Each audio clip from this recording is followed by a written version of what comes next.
Ikigai, the Japanese secret to a long and happy life. Prologue. Ikigai, a mysterious word. This book first came into being on a rainy night in Tokyo when its authors sat down together for the first time in one of the city's tiny bars.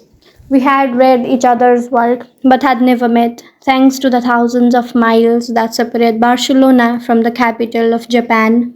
Then a mutual acquaintance put us in touch, launching a friendship that led to this project and seems destined to last a lifetime. The next time we got together a year later, we strolled through a park in downtown Tokyo and ended up talking about trends in Western psychology, specifically logotherapy, which helps people find their purpose in life.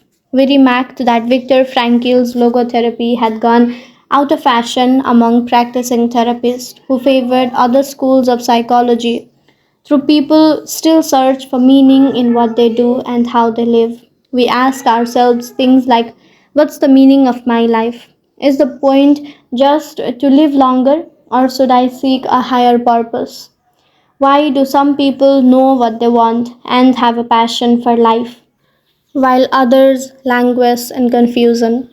At some point in our conversation, the mysterious word ikigai came up.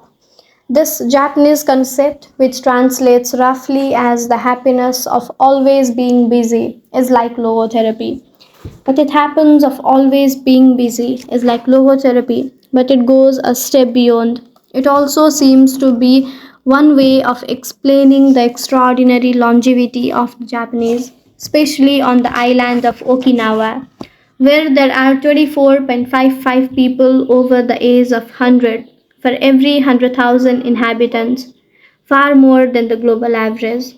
Those who study why the inhabitants of this island in the south of Japan live longer than people anywhere else in the world believe that one of the keys, in addition to a healthful diet, a simple life in the outdoors, green tea, and the subtropical climate, its average temperature is like that of Hawaii, is the ikigai that shapes their lives.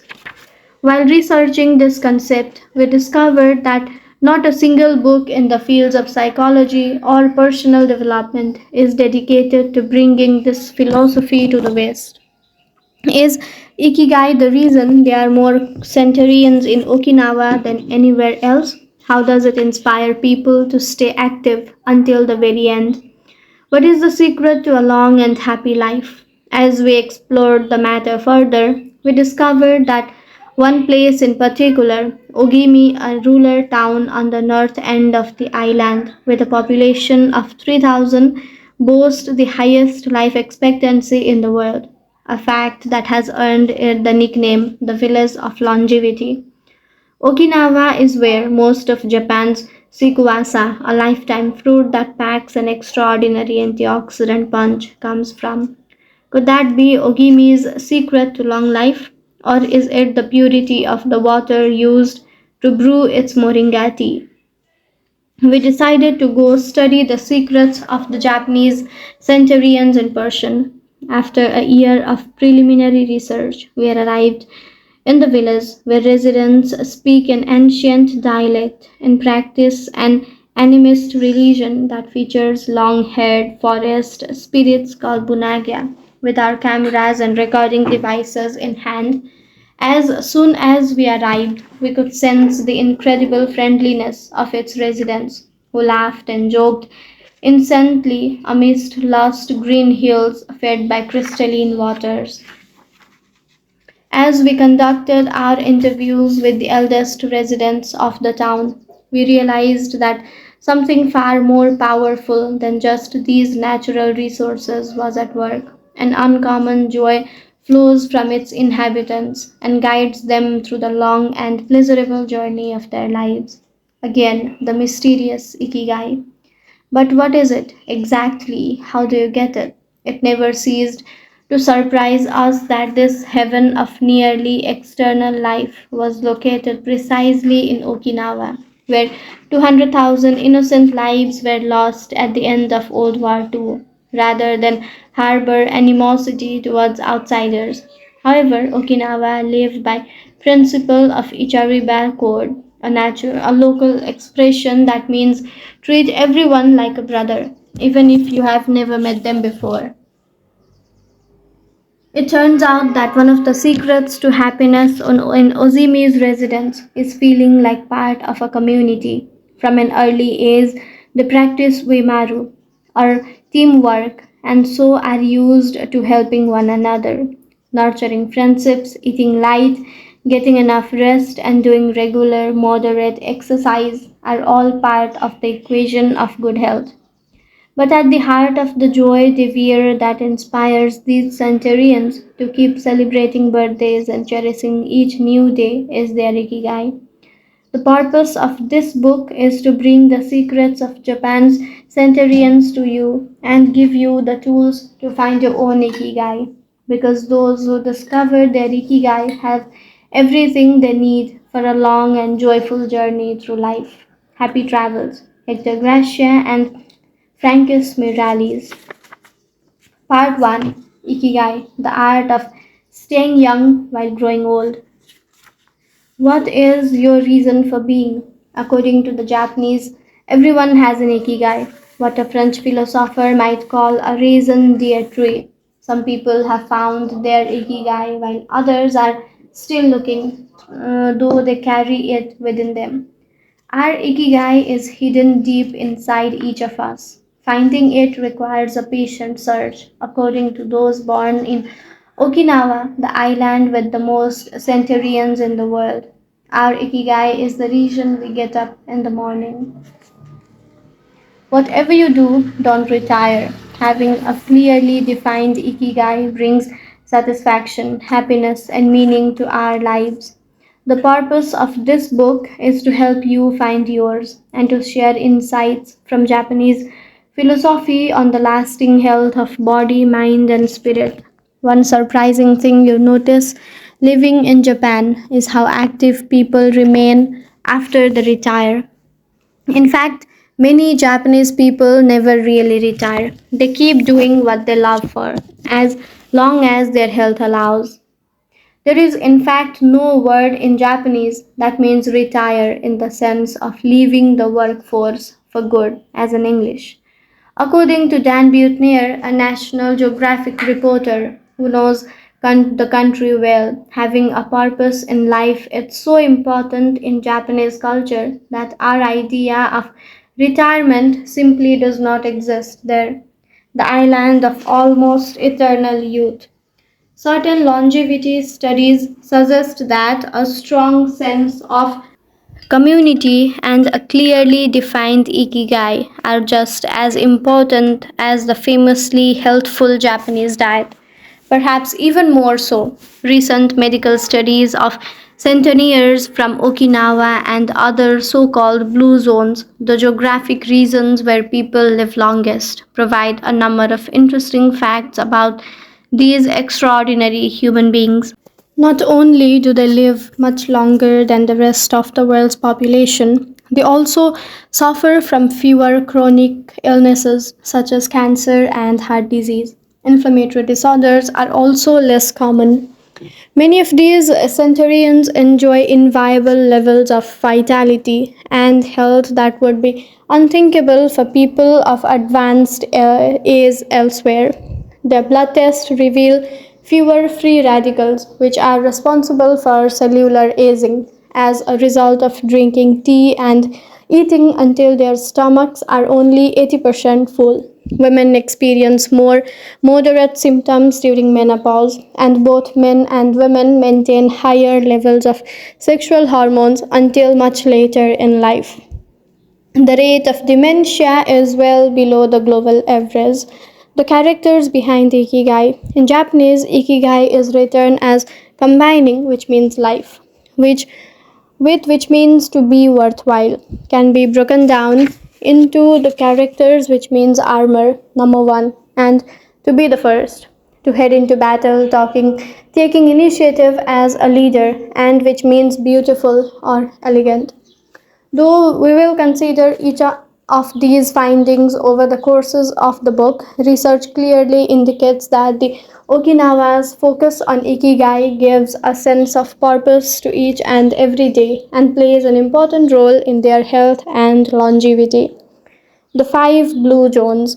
Okinawa holds first place among the world's blue zones. In Okinawa, women in particular live longer and have fewer diseases than anywhere else in the world.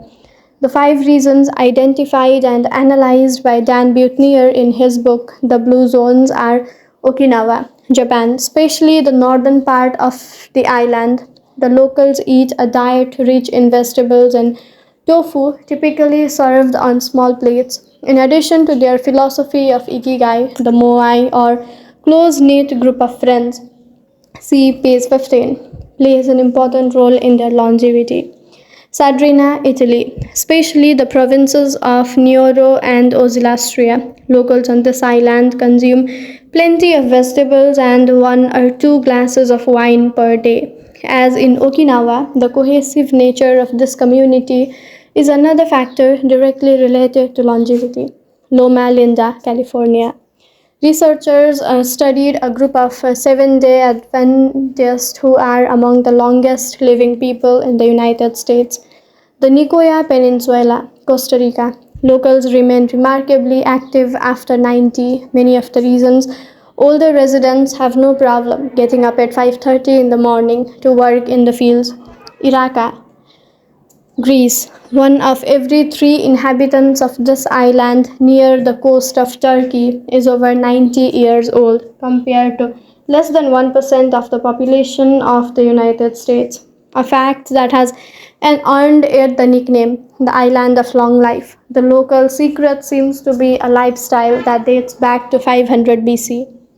In the following chapters, we will examine several factors that seem to be the keys to longevity and found across the blue zones, paying special attention to Okinawa and its so called villas of longevity. First, however, it is worth pointing out that three of these regions are islands where resources can be scarce and communities have to help one another.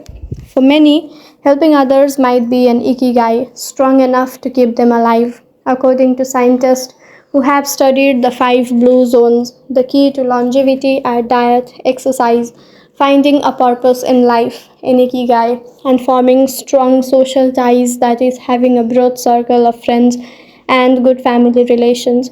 Members of these communities manage their time well in order to reduce stress, consume little meat or processed foods, and drink alcohol in moderation. They don't do strenuous exercise, but they do move every day, taking walks and working in their vegetable gardens. People in the blue zones would rather walk than drive. Gardening, which involves daily low intensity movement, is a practice almost all of them have in common. The 80% secret. One of the most common saying in Japan is hara hachibu, which is repeated before or after eating and means something like fill your belly to 80%. Ancient wisdom advises against eating until we are full. This is why Okinawans stop eating when they feel their stomachs reach 80% of their capacity, rather than overeating and wearing down their bodies with long digestive processes that accelerate cellular oxidation. Of course, there's no way to know objectively if your stomach is at 80% capacity. The lesson to learn from this saying is that we should stop eating when we are starting to feel full. The extra side dish, the snack we eat when we know in our hearts we don't really need it, the apple pie after lunch, all these will give us pleasure in the short term, but not having them will make us happier in the long term. The way food is served is also important. By presenting their meals on many small plates, the Japanese tend to eat less. A typical meal in a restaurant in Japan is served in five plates on a tray, four of them very small, and the main dish slightly bigger. Having five plates in front of you makes it seem like you are going to eat a lot, but what happens most of the time is that you end up feeling slightly hungry. This is one of the reasons why Westerners in Japan typically lose weight and stay trim. Recent studies by nutritionists reveal that Okinawans consume a daily average of 1800 to 1900 calories compared to 2200 to 3300 in the United States, and having a body mass index between 18 and 22 compared to 26 or 27 in the United States. The Okinawan diet is rich in tofu, sweet potatoes, fish 3 times per week, and vegetables, roughly 11 ounces per day. In the chapter dedicated to nutrition, we will see which healthy antioxidant rich foods are included in this 80%. Moai, connected for life. It is customary in Okinawa to form close bonds within local communities. A moai is an informal group of people with common interest who look out for one another. For many, serving the community becomes a part of their ikigai. The moai has its origins in hard times when farmers would get together to share best practices and help one another cope with meager harvests. Members of a moai make a set monthly contribution to the group. This payment allows them to participate in meetings, dinners, games of Go and Shogi, Japanese chess, or whatever hobby they have in common. The funds collected by the group are used for activities, but if there is money left over, one member, decided on a rotating basis, receives a set amount from the surplus. In this way, being part of a moai helps maintain emotional and financial stability. If a member of a moai is in financial trouble, he or she can get an advance from the group's savings. While the details of each moai's accounting practices vary according to the group and its economic meanings, the feeling of belonging and support gives the individual a sense of security and helps increase life expectancy. Following this brief introduction to the topics covered in this book, we look at a few causes of premature aging in modern life and then explore different factors related to Ikigai. Chapter 2, Anti Aging Secrets, Little Things That Add Up to a Long and Happy Life. Aging's escape velocity. For more than a century, we have managed to add an average of zero point 0.3 years to our life's expectancy every year. But what would happen if we had the technology to add a year of life expectancy every year? In theory, we would achieve biological immortality, having reached aging's escape velocity. Aging's escape velocity and the rabbit. Imagine a sign far off in the future with a number on it that represents the age of your death. Every year that you live, you advise closer to the sign. When you reach the sign, you die. Now imagine a rabbit holding the sign and walking to the future. Every year that you live, the rabbit is half as far away. After a while, you will reach the rabbit and die. But what if the rabbit could walk at a pace of 1 year for every year of your life? You would never be able to catch the rabbit, and therefore you would never die. The speed at which the rabbit walks to the future is our technology. The more we advance technology and knowledge of our bodies, the faster we can make the rabbit walk. Anti-aging's escape velocity is the moment at which the rabbits walk at a pace of 1 year per year or faster and become immortal. Researchers with an eye to the future, such as Ray Kurzweil and Aubrey de Grey, claim that we'll reach this escape velocity in a matter of decades. Other scientists are less optimistic, predicting that we'll reach a limit, a maximum age we won't be able to surpass, no matter how much technology we have. For example, some biologists assert that our cells stop regenerating after about 120 years. Active mind, youthful body. There's much wisdom in the classic saying, means sana in corpore sano, a sound mind in a sound body. It reminds us that both mind and body are important and that the health of one is connected to that of the other.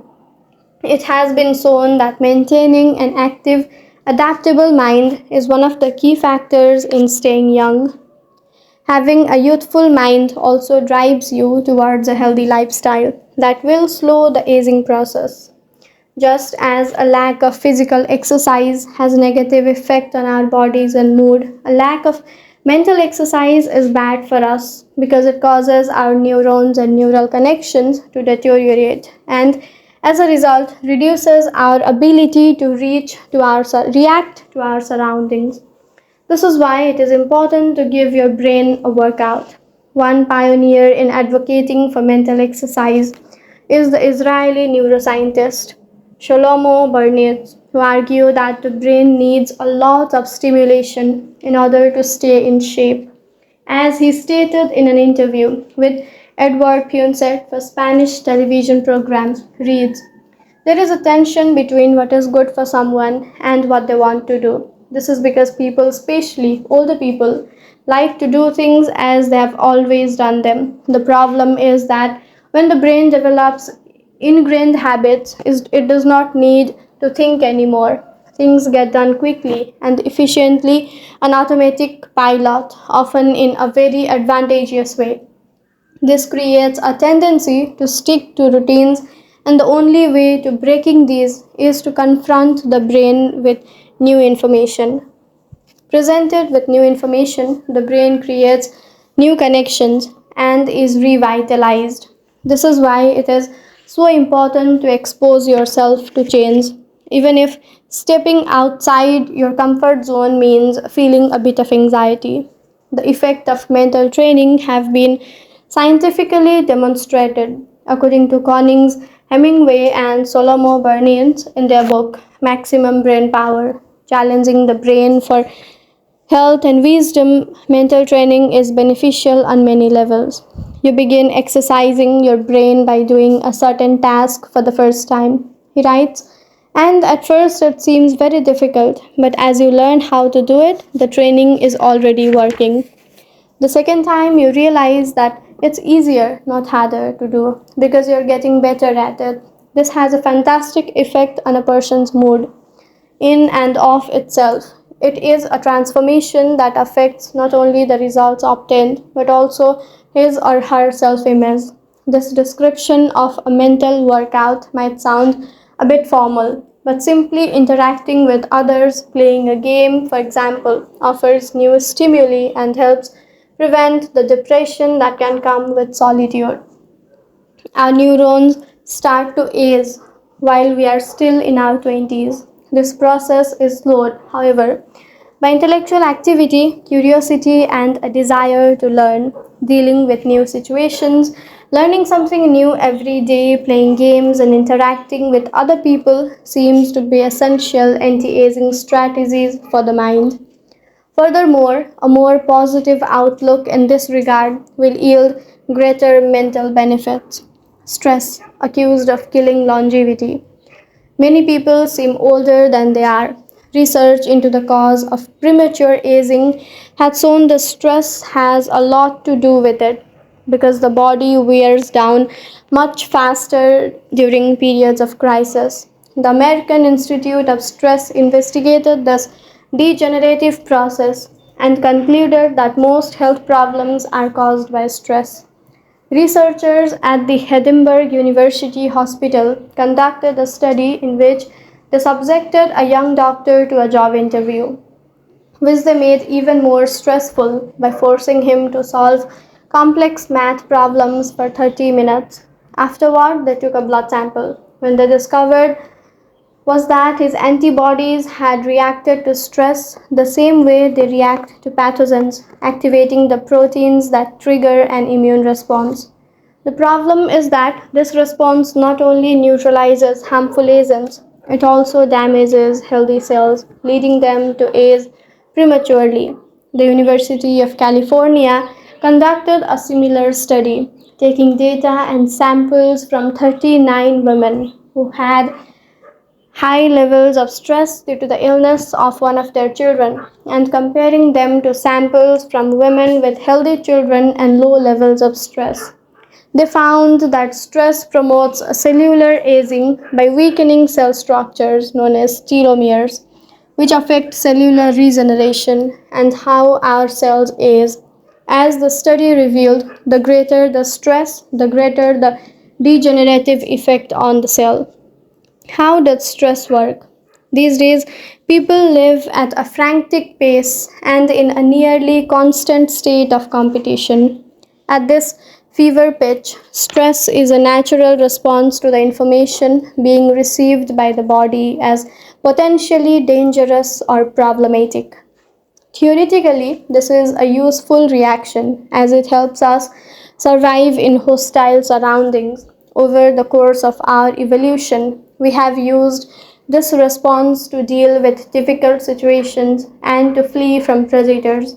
The alarm that goes off in our head makes our neurons activate the pituitary gland, which produces hormones that release corticotropin, which in turn circulates through the body via the sympathetic nervous system.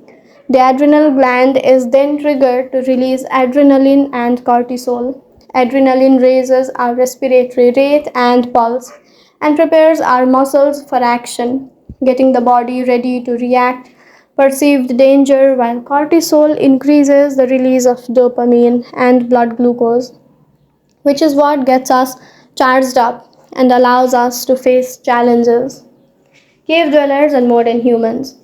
Cave dwellers were relaxed most of the time, felt stress only in very specific situations. The threats were real. A predator could end their lives at any moment. High dose of cortisol and adrenaline at moments of danger kept the body healthy. Modern humans work most of the time and are alert to any and all threats, are online or waiting for notifications from their cell phones 24 hours a day.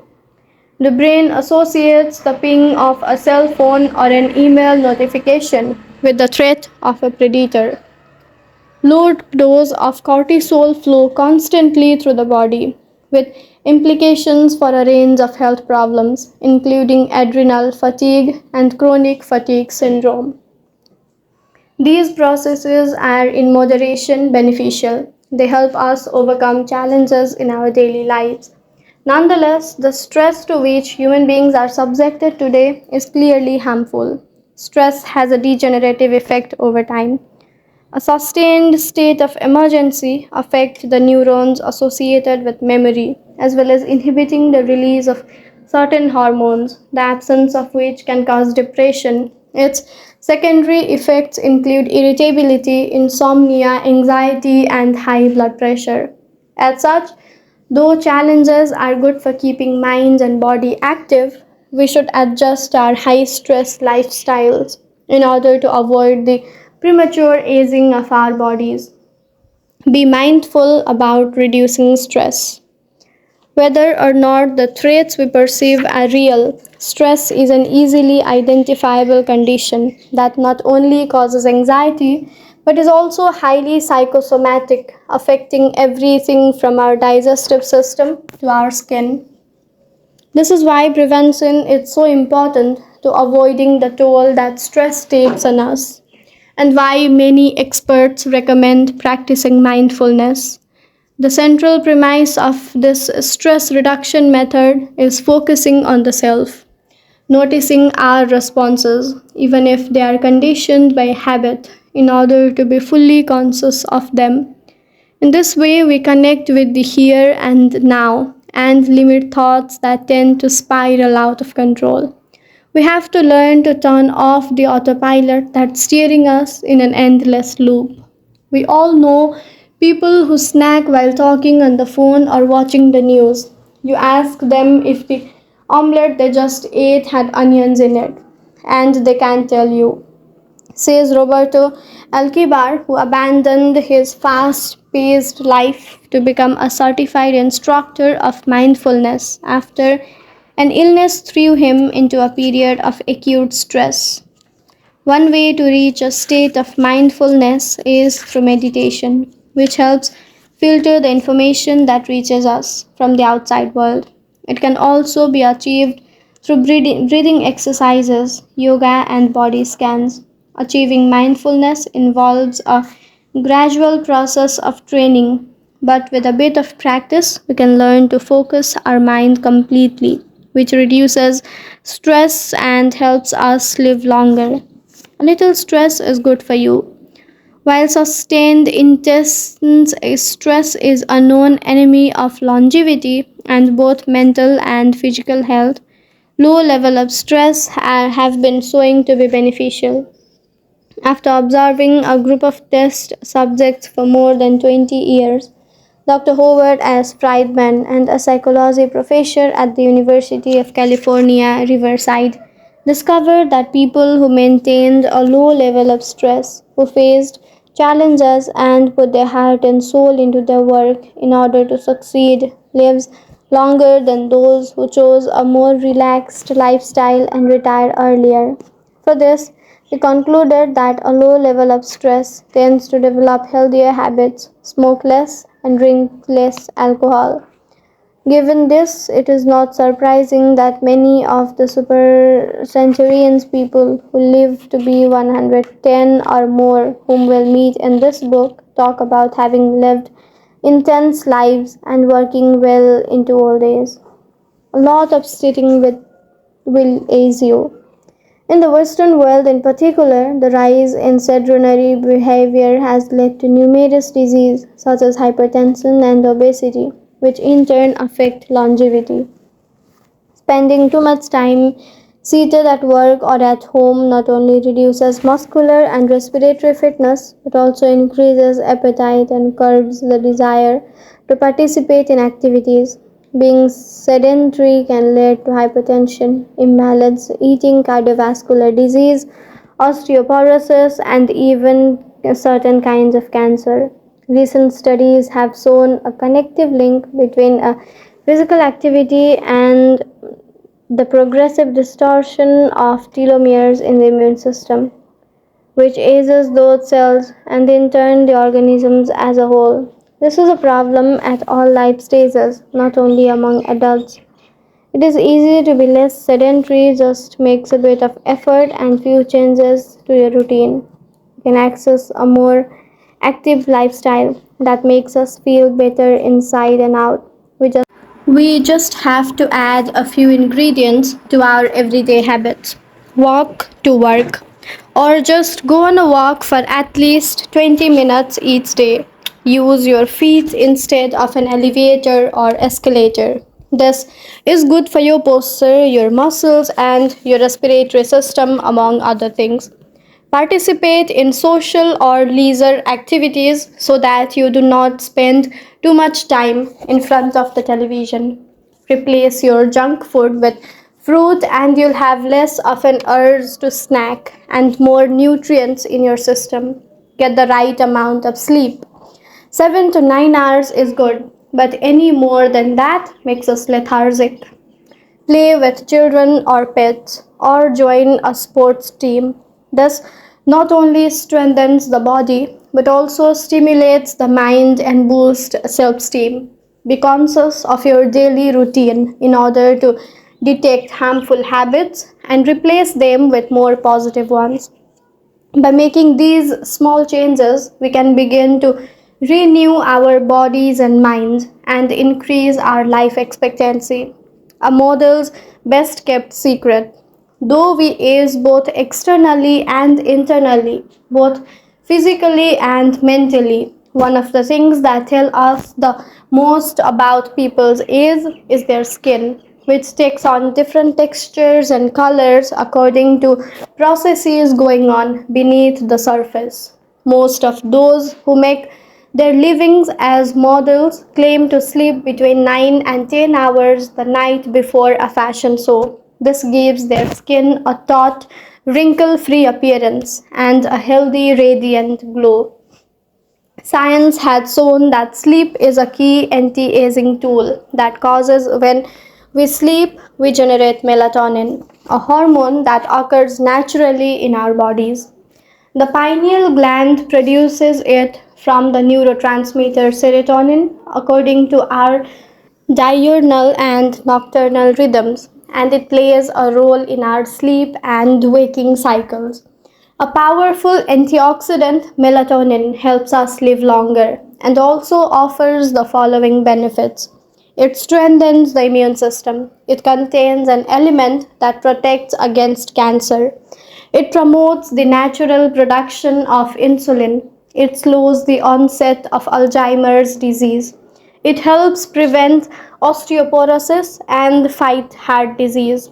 For all these reasons, melatonin is a great ally in preserving youth. It should be noted, however, that melatonin production decreases after age 30. We can compensate for this by eating a balanced diet and getting more calcium. Soaking up a moderate amount of sun each day, getting enough sleep, avoiding stress, alcohol, tobacco, and caffeine, all of which makes it harder to get a good night's rest, depriving us of the melatonin we need. Experts are trying to determine whether artificially stimulating production of melatonin might help slow the aging process, which would confirm the theory that we already carry the secret to longevity within us. Anti-aging rules. The mind has tremendous power over the body and how quickly it ages. Most doctors agree that the secret to keeping the body young is keeping the mind active, a key element of Ikigai, and in not caving in when we face difficulties throughout our lives.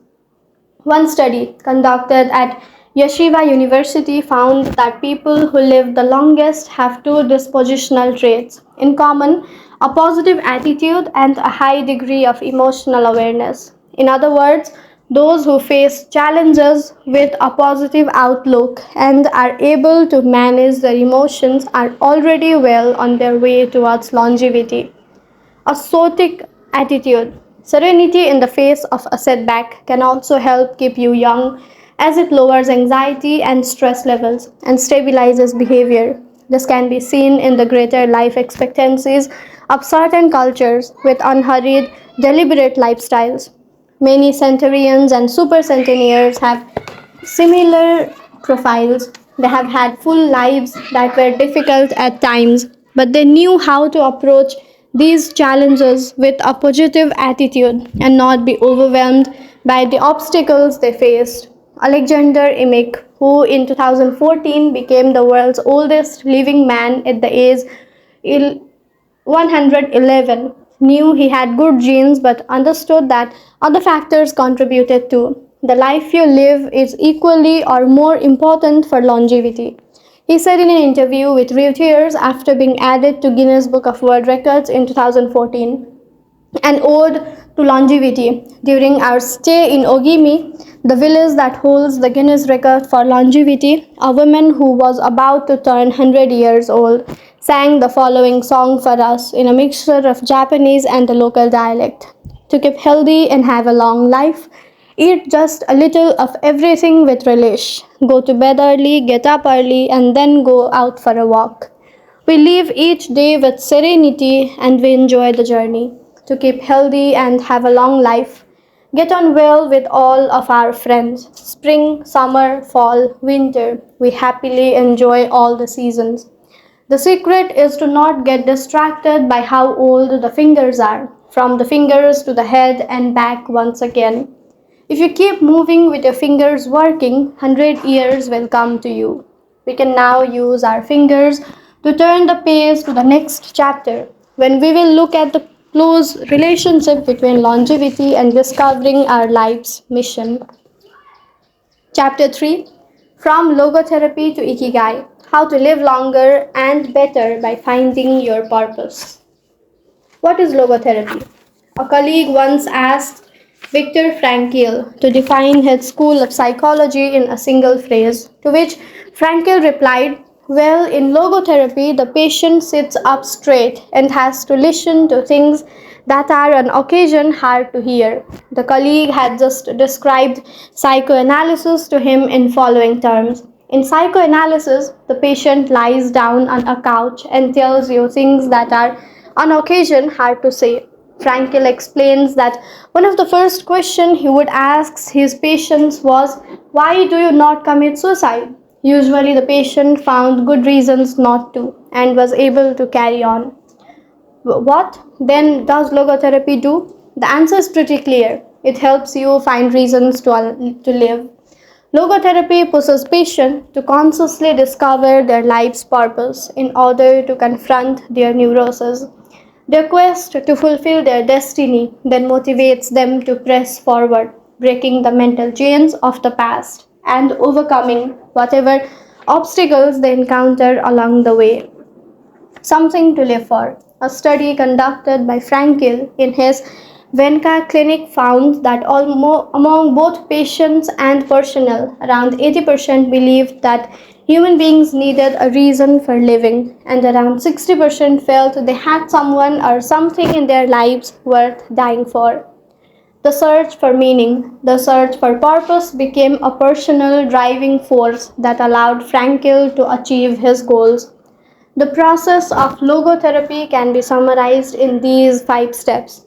A person feels empty, frustrated, or anxious. The therapist shows him that what he is feeling is the desire to have a meaningful life. The patient discovers his life's purpose at that particular point in time. Of his own free will, the patient decides to accept or reject that destiny. This newfound passion for life helps him overcome obstacles and sorrows.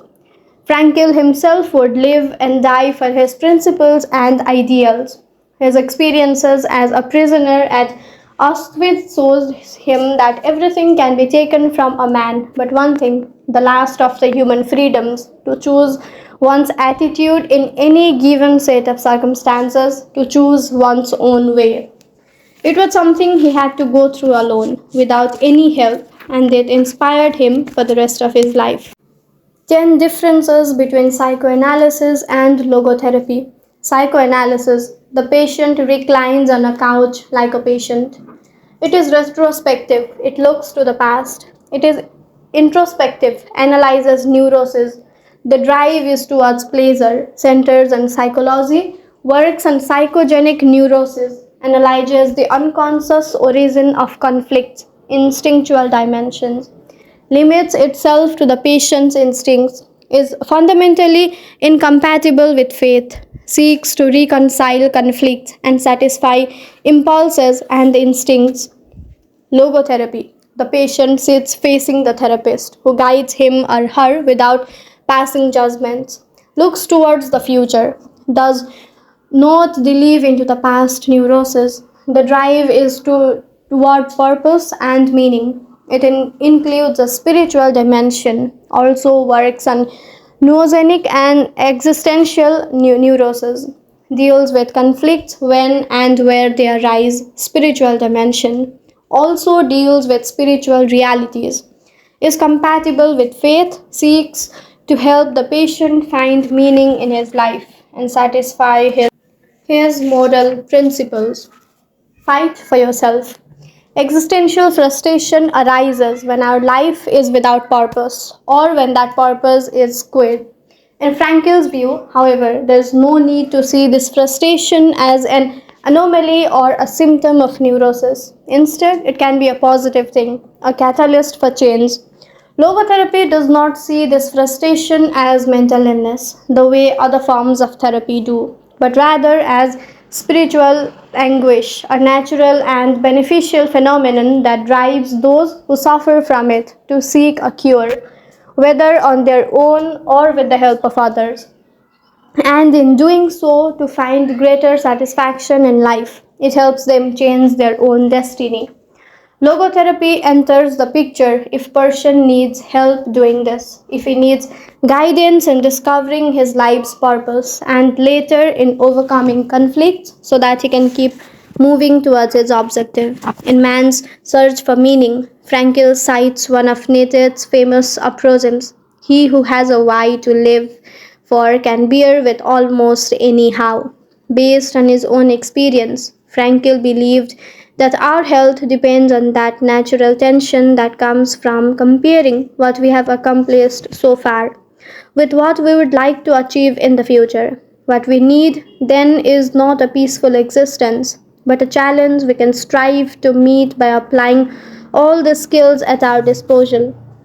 Existential crisis, on the other hand, is typical of modern societies in which people do what they are told to do or what others do, rather than what they want to do. They often try to fill the gap between what is expected of them and what they want for themselves with economic power or physical pleasure. or by numbing their senses. It can even lead to suicide. Sunday neurosis, for example, is what happens when people out of the without the obligations and commitments of the work week, the individual realizes how empty he is. He has to find the solution. Above all, he has to find his purpose, his reason to getting out of bed, his ikigai. I feel empty inside. In a study conducted at the Vienna Polyclinic Hospital, Frankel's team found that 55% of the patients they interviewed were experiencing some degree of existential crisis. According to logotherapy, discovering one's purpose in life helps an individual feel that existential void. Frankel, a man who faced his problems and turned his objectives into actions, could look back on his life in peace as he grew old. He did not have to envy those still enjoying their youth because he had amassed a broad set of experience that showed he had lived for something. Better living through logotherapy. A few key ideas. We don't create the meaning of our life. As Sartre claimed, we discover it. We each have a unique reason for being, which can be adjusted or transformed many times over the years. Just as worry often brings about precisely the thing that was feared, excessive attention to a desire or hyperattention can keep that desire from being fulfilled. Humor can help break negative cycles and reduce anxiety. We all have the capacity to do noble or terrible things. The side of the equation we end up on depends on our decisions, not on the condition in which we find ourselves. In the pages that follow, we will look at four cases from Frankel's own practice in order to better understand the search for meaning and purpose. Case study: Viktor Frankl. In German concentration camps, as in those that would later be built in Japan and Korea, psychiatrists confirmed that the prisoners with the greatest chance of survival were those who had things they wanted to accomplish outside the camp, those who felt a strong need to get out of there alive. This was true of Frankl, who, after being released and successfully developing the school of logotherapy, realized he had been the first patient of his own practice. Frankl had a goal to achieve, and it made him persevere. He arrived at Auschwitz carrying a manuscript that contained all the theories and research he had compiled over the courses of his career, ready for publication. When it was confiscated, he felt compelled to write it all over again. And that need drove him and gave his life meaning amid the constant horror and doubt of the concentration camp. So much so that over the years, and especially when he fell ill with typhus, he would jot down fragments and keywords from the lost work on any scrap of paper he found. Case study: The American Diplomat. An important North American diplomat went to Frankel to pick up where he left off with a course of treatment he had started 5 years earlier in the United States. When Frankel asked him why he'd started therapy in the first place, the diplomat answered that he hated his job and his country's international policies, which he had to follow and enforce. His American psychoanalyst, whom he'd been seeing for years, instead he made peace with his father so that his government and his job, both representations of the paternal figure, would seem less disagreeable. Frankel, however, showed him in just a few sessions that his frustration was due to the fact that he wanted to pursue a different career, and the diplomat concluded his treatment with that idea in mind. 5 years later, the former diplomat informed Frankel that he had been working during that time in a different profession and that he was happy. In Frankel's view, the man not only did not need all those years of psychoanalysis, he also could not even really be considered a patient in need of therapy. He was simply someone in search of a new life's purpose. As soon as he found it, his life took on deeper meaning. Case study: The Suicidal Mother. The mother of a boy who had died at age 11 was admitted to Frankel's clinic after she tried to kill herself and her other son. This was their other son, paralyzed since birth, who kept her from carrying out her pain. He did believe his life had a purpose, and if his mother killed them both, it would keep him from achieving his goals. The woman shared her story in a group session. To help her, Frankel asked another woman to imagine a hypothetical situation in which she lay on her deathbed, old and wealthy but childless. The woman insisted that in that case she would have felt her life had been a failure. When the suicidal mother was asked to perform the same exercise, imagining herself on a deathbed, she looked back and realized that she had done everything in her power for her children, for both of them. She had given her paralyzed son a good life, and he had turned into a kind, reasonably happier person. To this, she added, crying, "As for myself, I can look back peacefully on my life. For I can say my life was full of meaning, and I have tried hard to live it fully. I have done my best. I have done my best for my son. My life was no failure." In this way, by imagining herself on a deathbed and looking back, the suicidal mother found the meaning that, though she was not aware of it, her life already had. Case study: the grief stricken doctor. An elderly doctor, unable to overcome the deep depression into which he had fallen after the death of his wife 2 years earlier, went to Frankel for help. Instead of giving him advice on analyzing his condition, Frankel asked him what would happen if he had been the one who died first. The doctor, horrified, answered that it would have been terrible for his poor wife, that she would have suffered tremendously. To which Frankel responded, "You see, doctor, you have spared her all that sufferings, but the price you have to pay for this is to survive and mourn her." The doctor did not say another word. He left Frankel's office in peace after taking the therapist's hand in his own. He was able to tolerate the pain in place of his beloved wife. His land had been given a purpose. Morita therapy. In the same decade that logotherapy came into being, a few years earlier, in fact, Soma Morita created his own purpose centered therapy in Japan. It proved to be effective in the treatment of neurosis, obsessive compulsive disorder, and post traumatic stress. In addition to being a psychotherapist, Soma Morita was a Jain Buddhist, and his therapy left a lasting spiritual mark on Japan. Many Western forms of therapy focus on controlling or modifying the patient's emotions.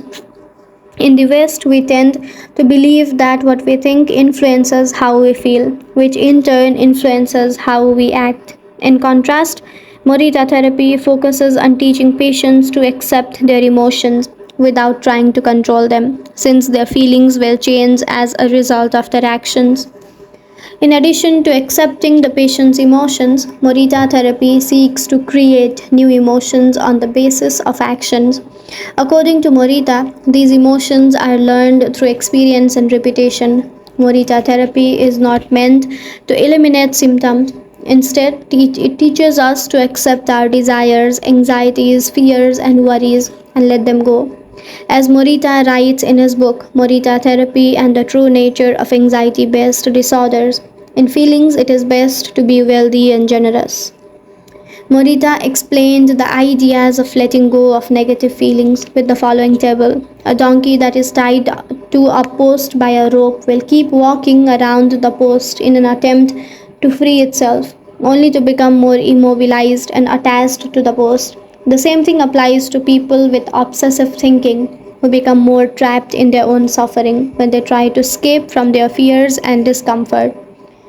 The basic principles of Morita therapy. Accept your feelings. If we have obsessive thoughts, we should not try to control them or get rid of them. If we do, they become more intense. Regarding human emotions, the Jain master would say, if we try to get rid of one wave with another, we end up with an infinite sea. We do not create our feelings, they simply come to us. We have to accept them. The trick is welcoming them. Morita likened emotions to the weather. We can't predict or control them, we can only observe them. To this point, he often quoted the Vietnamese monk Thich Nhat Hanh, who would say, "Hello solitude, how are you today? Come sit with me and I will care for you." Do what you should be doing. We should not focus on eliminating symptoms because Recovery will come on its own.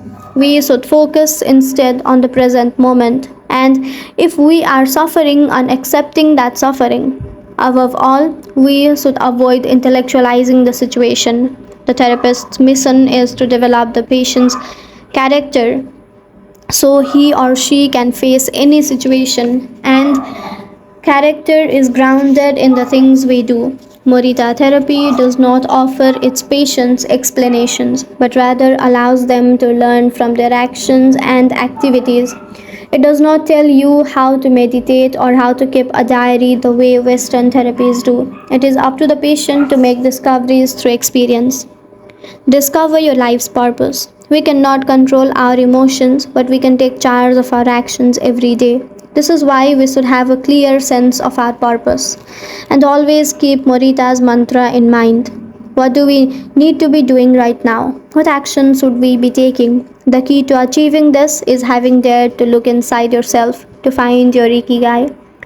The four phases of Morita therapy. Morita's original treatment, which lasts 15 to 21 days, consists of the following stages: isolation and rest, 5 to 7 days.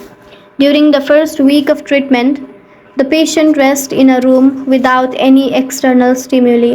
No television, books, family, friends, or speaking.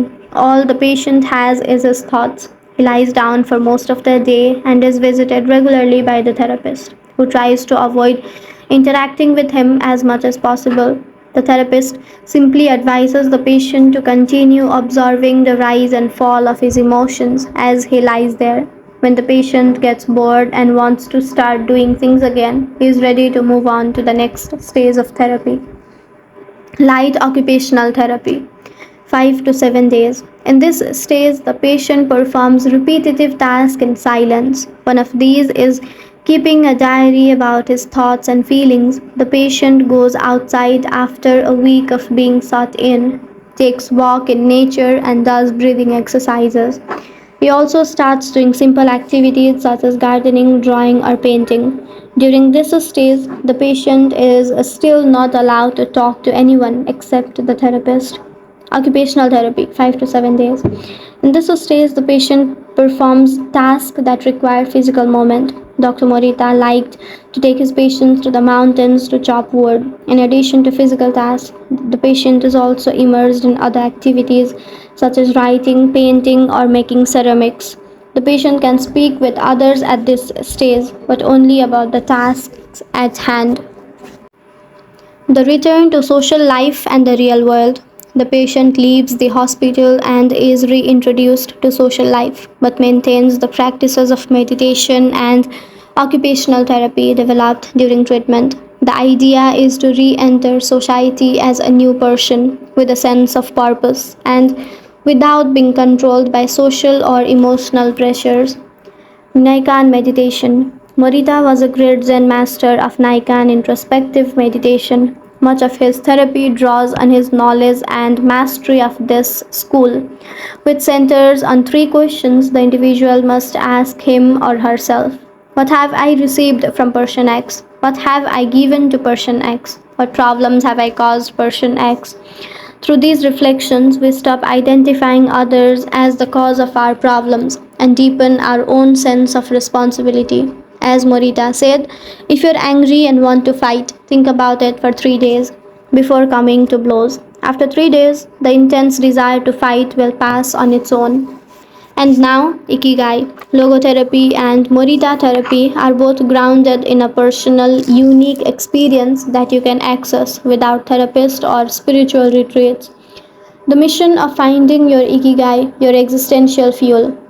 Once you find it, it is only a matter of having the courage and making the effort to stay on the right path. In the following chapters, we will take a look at the basic tools you will need to get to moving along that path, finding flow in the task you have chosen to do, eating in a balanced and mindful way, doing low intensity exercise, and learning not to give in when difficulties arise. In order to do this, you have to accept that the world, like the people who live in it, is imperfect, but that it is still full of opportunities for growth and achievement. Are you ready to throw yourself into your passion as if it were the most important thing in the world?